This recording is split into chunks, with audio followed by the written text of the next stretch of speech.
Larry Norman is widely regarded as the pioneer of Christian rock music, blending rock and roll with gospel-centered lyrics to reshape contemporary Christian music from the late 1960s onward.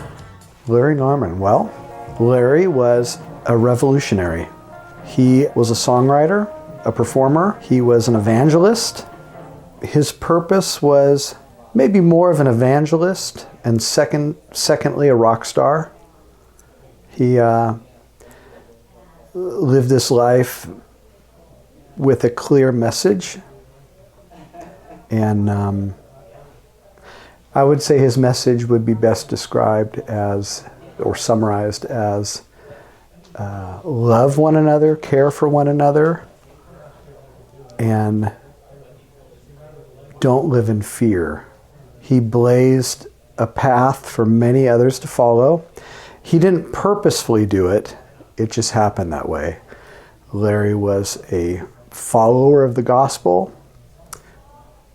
but he was also a lover of rock and roll and music, and he wrote amazing songs, and he performed them as good as Mick Jagger or McCartney. He was a true amazing performer, and he influenced a lot of people. Bob Dylan, U2, Bono, Frank Black of the Pixies, the list goes on and on.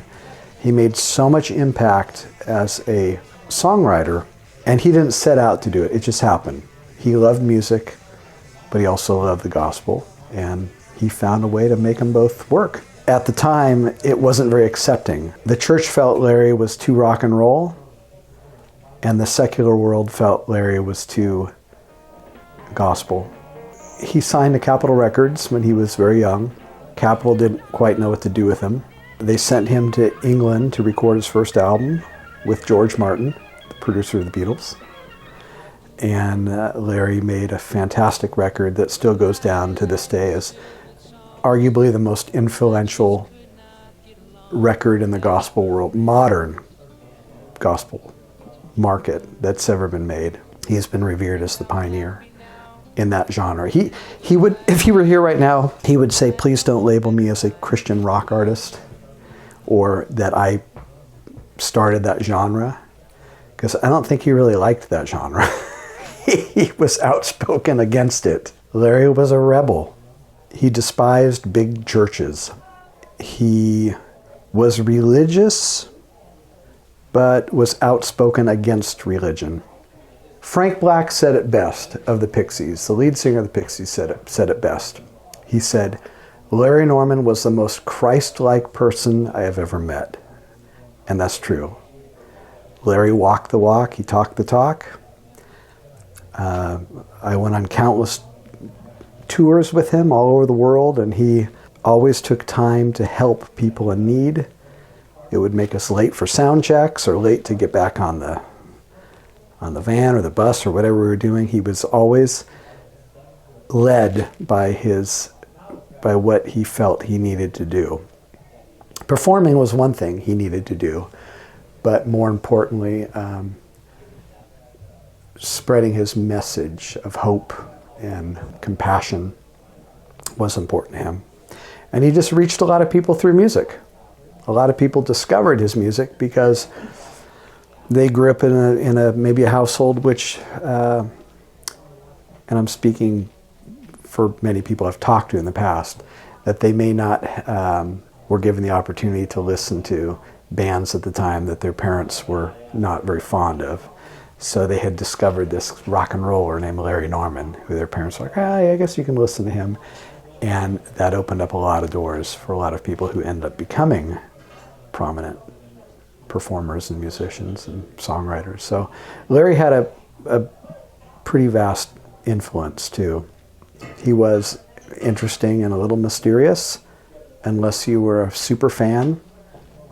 But he was the real deal. He had a presence about him that was unexplainable when he walked in the room. I do have a couple questions. Yeah. How long did you work together with Larry? We started working together in about 1995, and we worked with him. I worked with him up until his passing in 2008. he had health problems for quite some time. It's well documented. He was in a plane accident at LAX many years ago.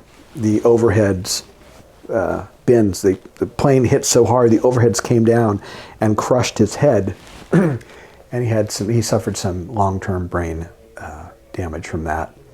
So for many years he'd have to perform shows with huge cue cards all over the stage. He'd have cue cards, lyrics, and if he couldn't read them or if he couldn't remember them, he'd have to rely on the audience to point out where he was at in the song. That also affected some other issues with him. He developed congestive heart failure, and that's what he eventually passed away from, was heart issues. We were constantly in and out of doctors and cardiologists with him, and whenever we would be somewhere to do a show, we never knew how he was going to do that night. This was the later years, 2000 to 2008.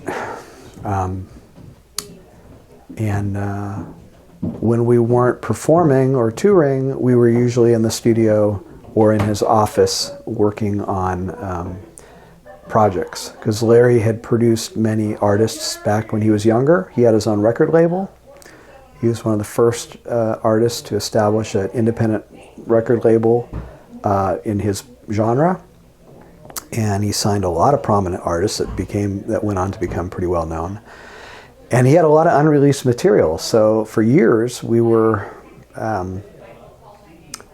rediscovering a lot of works that he worked on, that he produced, and wanted to put them out. So we did a lot of that. That was probably fun.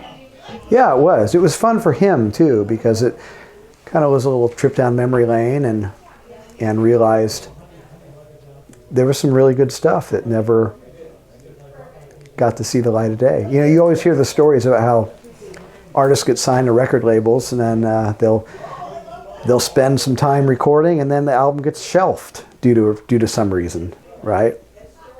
And that was the case with some of the projects he'd worked on too. But it was important to him to put those works out. His company is still run by his brother Charles and Charles's wife Kristen. Charles is the whole reason why I'm here. Charles, everybody in the Larry Norman world knows Charles. Charles was the younger brother who was the brains behind a lot of the songs, production-wise in the later years, toured with him for many years, and is now continuing to put out works that never got released. So, hats off to you, Charles, and I miss you. He was like family to us.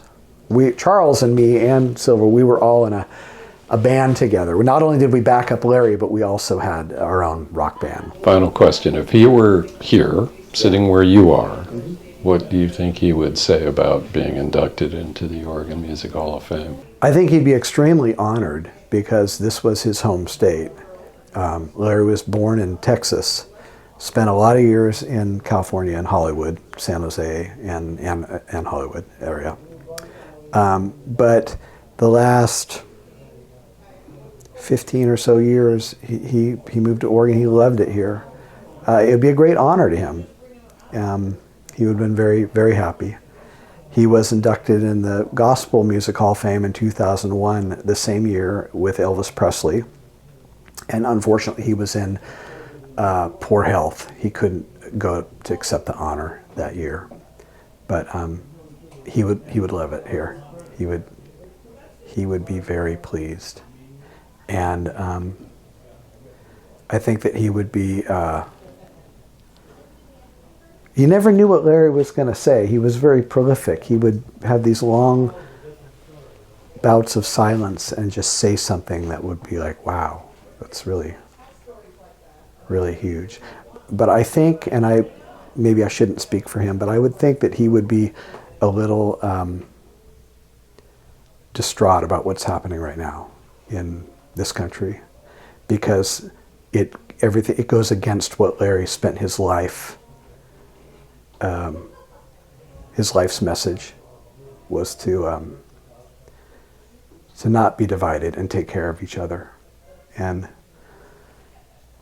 love one another. That was Larry's whole mantra.